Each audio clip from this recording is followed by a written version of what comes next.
Ese wigeze kurota ubona uri wenyine mu ishyamba ry'inzitane kandi mu gicuku cy'ijoro cyane, wumva ufite ubwoba?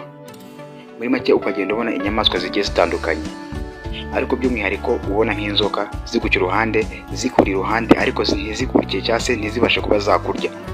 Muri make zikakwihorera kuko ziba zikuri impande zishaka zanakurya, ariko wowe wagiye urota ubona zitakurya kandi zikuri impande. Ese icyo gihe umeze gutyo cyangwa se uri kurota izo nzozi wumvaga umeze ute? Ese nyuma yaho ukangutse wumvise bimeze bite? Ese koko warabirose cyangwa hari mugenzi wawe wigeze kukuganiriza iyo nzozi, haba wowe cyangwa we? Nimba koko byarabayeho, nimuze mutere agatebe, ni igiti cyaba kibyihishe inyuma. Icyo mubwira ni gukora subscribe, share ndetse na comment kugira ngo dukomeze tujye tubana mu biganiro byacu bya buri munsi, ubashe kugenda usobanukirwa inzozi byindi cyangwa se akantu ko kandi kubijyanye n'inzozi. Hello, what's popping Kigali, is your boy Hatari Aizo. Umwe bavuze mumvikana hirya nino, inshuti y'abadamu ndetse n'abakobwa, comedy number 1, comedy wagwan, comedy starboy, comedy CEO, comedy nyirabyo, Jesus General w'Kigali, comedy Aizo and Person Michael. Nk'ibisanzwe wabyanga wabyemera. Yes, bahaye ikaze mwese aho muri mugiye muherereye, haba abari hano mu gihugu cyacu cy'u Rwanda, iburasirazuba, iburengerazuba, amajyepfo ndetse n'amajyaruguru, by'umwihariko umujyi wa Kigali. Mwese muhawe ikaze cyane hano kuri Ghetto Challenge TV. Ntabwo twakirengagiza abari bwota amasimbi cyangwa se abari hakurya y'imbibi z'u Rwanda, navuga bagiye bari za Tanzania, Uganda, Kenya, Burundi, ahantu hagiye hatandukanye hose, ndetse no mu bihugu bya kure cyane ya Amerika na zaye hose n'ahandi hose muri rusange, dore ko ari henshi cyane ntabwo hose naharondora. Mwese muhawe ikaze cyane, bizi ko mudukurikira kandi mudukunda cyane. Ya rero uyu ni wa mwanya cyangwa se ndagarutse ngo tuganire ku nzozi zigiye zitandukanye, nk'uko twiyemeje kujya dusobanura buri nzozi yose abantu bacu bagiye barose, cyangwa se umuntu udukurikira wese arota akatwandikira muri comment. Twiyemeje kuba twagenda tuganira ku nzozi aba yatubwiye cyangwa se aba yarose, agashaka kumenya icyo tuzivugaho. Ya rero uyu munsi turaza kwibanda ku nzozi umwe mu bakunzi bacu yatwandikiye atubwira ko yaba yarose, yifuza ko twabiganiraho ndetse tukamuhereza ubusobanuro bugiye butandukanye kuri iyo nzozi. Ya rero ntatinze cyane, umukunzi wacu yaratwandikiye aratubwira ati Aizo, ati narose inzozi ziteye ubwoba cyane, none nifuje ko nazigusangiza kugira ngo ubashe kuba wagenda unsobanurira nkamenya ikibyihishe inyuma, nk'ibisanzwe nk'uko wiyemeje kujya ubikora cyangwa se kujya ukora ako kazi ko gusobanura inzozi abantu bawe twagiye turota. Ya reka ntangire mubwire. Ya rero ngo yarose arimo agenda, muri make yatwaye imodoka, noneho biza kurangira ngo ageze ahantu mu ishyamba ry'inzitane kabisa, ishyamba ririmo ibiti birebire cyane kandi bwari bwije cyane kabisa. Umugabo ngo yumva agize ubwoba, dore ko ngo yari yicaye mu modoka cyangwa se yaratwaye imodoka, ariko icyo gihe cyo byabaye asa nkaho ahagaze. Ya none ngo mu gihe gahagaze yari yibagiwe kuzamura ibirahure by'imodoka cyangwa se ibirahure by'inzugi z'imodoka, byose bimanuye bitazamuye. Then ngajya kubona haje kabisa inzoka ziguruka nyinshi cyane, inzoka nyinshi, nivuga nyinshi bongeraho ngo nyinshi cyane. Umugabo ngo akajya abona zimuvinye zikajya zinjira mu modoka zigasohokera mu wundi muryango, nyine gutyo zinjira muri sohoka mpaka gutyo zizengurukamo, ngabo zimuzengurukaho, ziguruka ari inzoka nyinshi, nivuga inzoka nyinshi wongeraho ngo nyinshi cyane bro, nyinshi ziguruka zimucaho zigenda, ariko nta nimwe yabashije kuba yamurya kabisa. Ya umugabo ngagira ubwoba, umve ngo umutima urahagarara, avuga ati si ibintu ni ibiki biri kumbaho. We ngareba ishyamba arimo abona ari wenyine, nta wundi muntu n'umwe abona. Muri make ngo byamuteye ubwoba bukabije cyane, umutima wenda no kuba wahagarara kabisa. Yes, inzoka zikomeza zikata zimukata, umugabo ngo abura ubwenge, abura ikintu akora, nyine bikomeza kuba danje aho ngaho ari mu modoka kabisa. We ngo yashatse no kuba yakingira, we biranga neza, bikomeza kumubana ibisazi cyangwa se bikomeza kumubana ingutu. Ya muko kugenda nyine umutima umurya cyane, areba ibintu biri kumubaho akabura ikintu akora. Ngo byaje kurangira ashidukiye hejuru, mu gushiduka ngo biza kurangira wa mugabo akangutse. Yango yakangutse nyine ngo umva umutima uri gutera cyane, ahita haguruka aricara buri cyo akora. uretse ko abantu benshi bakunze kugenda gutyo, hari abenshi bahita babyuka bakanasenga bakagenda gute, gusa nyine we ntabwo yasenze, ariko nyine ngo yahise abyuka yicara yibaza ibintu binarose, muri make ashaka icyo bisobanuye arakibura.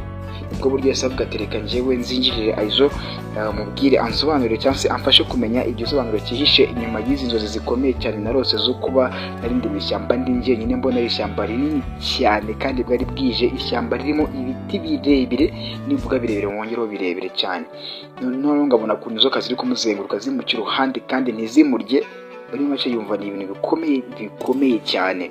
Rero nibwo buryo yasabwe ati mfasha rwose unsobanurire nyamuneka turebe ibyo ari byo. Nanjye rero ndavuga ngo ntabwo natinda cyane, reka tube twabiganiraho cyane mubwire. Rero nk'uko mwumvishe izino nzozi kabisa, izino nzozi turaza kwibanda ku bice bigera kuri 5 biri muri izi nzozi tujye kuba twavugaho cyane kugira ngo tumenye akantu ku kandi. Wakibaza ngo se ibyo bice cyangwa se izo ngingo ni izihe?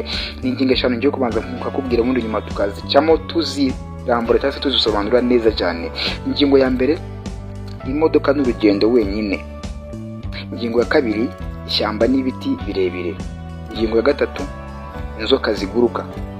Ingingo ya kane, ibirahure bidafunze cyangwa se bitazamuye. Ingingo ya gatanu ari nayo ya nyuma, kubyuka ushidutse cyangwa se kubyuka ushidukiye hejuru. Izi ngingo tugiye kuziganiraho zose mu mwanya muto cyane tudatinze, kumve icyo bishatse kuba byavuga. Rero ingingo ya mbere, imodoka n'urugendo wenyine. Mu busanzwe imodoka mu nzozi ivuga ubuzima bwawe cyangwa se urugendo urimo.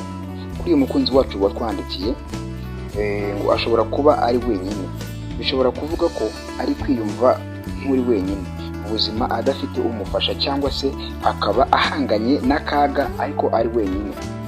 Icyo ni ingingo ya mbere ivuga. Reka tujye ku ngingo ya kabiri tudatinze cyane.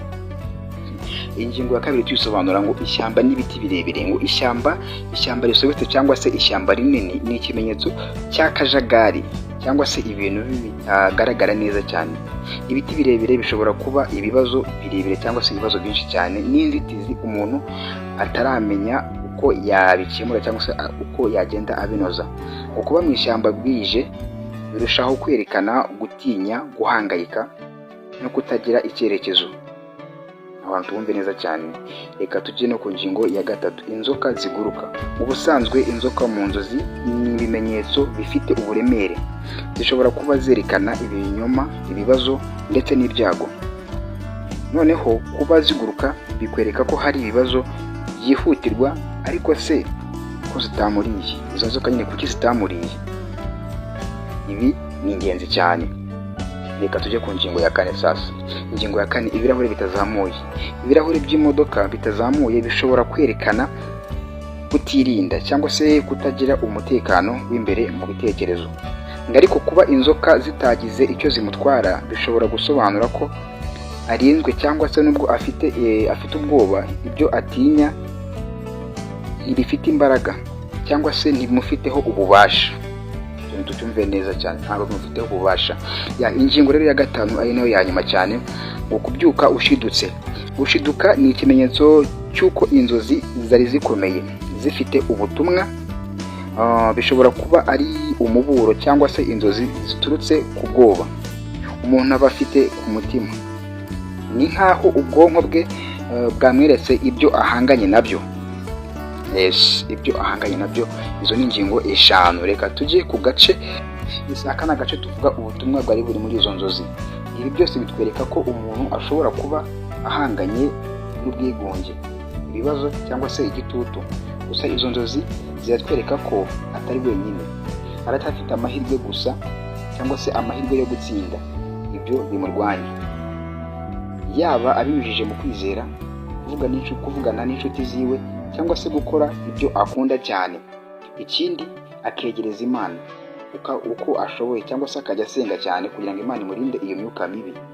Kuko murabizi inzoka ntabwo ari ikintu cyiza kabisa mu bijyanye n'iyobokamana, si ikintu cyiza cyane. Rero tubifata nk'imyuka mibi cyane. Rero ni igihe cyose urose ibintu nk'ibi ngibi ujye ubyuka usenge rwose wegereza Imana, ibe yagenda igufasha neza cyane. Wowe se waba warigeze kurota inzozi nk'izi ngizi? Nimba se ari nk'izi ngizi byagenze gute? Ikindi se nimba atari nk'izi wowe byagenze bite? Dusangize urwo rugendo cyangwa se dusangize izo nzozi hano hepfo muri comment. kugira ngo tubashe kuba twazagenda tugushakira ibisubizo by'izo nzozi zawe warose. Nyamuneka urakora subscribe, share ndetse na comment kugira ngo ibintu bikomeze kugenda neza cyane. Igihe dukoze inkuru ujye ubasha kuba wayibona mu bantu ba mbere.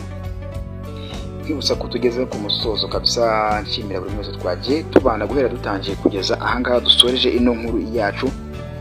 Rero mwese mbashimiye cyane, ntabwo mujya muhema kudukurikira kabisa, tuba tubona imisanzu yanyu igiye itandukanye. Ni byiza cyane rero, muraba agaciro gakomeye cyane. Mukomeze muze mubane natwe hano kuri Ghetto Challenge, mukore like kabisa, mukore share nyinshi cyane kugira ngo n'abandi bagenzi banyu bagende babona ibyo dukora. Nimba kuze video yacu ntukajye ubyihererana, jya ugerageza ukora uko ushoboye kabisa, ubisharing. Nubwo wayisharing abantu 5 cyangwa 10 zagenda igera ku bantu benshi bagiye batandukanye. Dore ko twifuza cyangwa se dufite intego yo kuba twagera ku subscribe 10,000 kandi turacyafite 1,100. Reka duhure ubutaha, ndabakunda cyane, mukomeze mudufashe natwe tubafashe.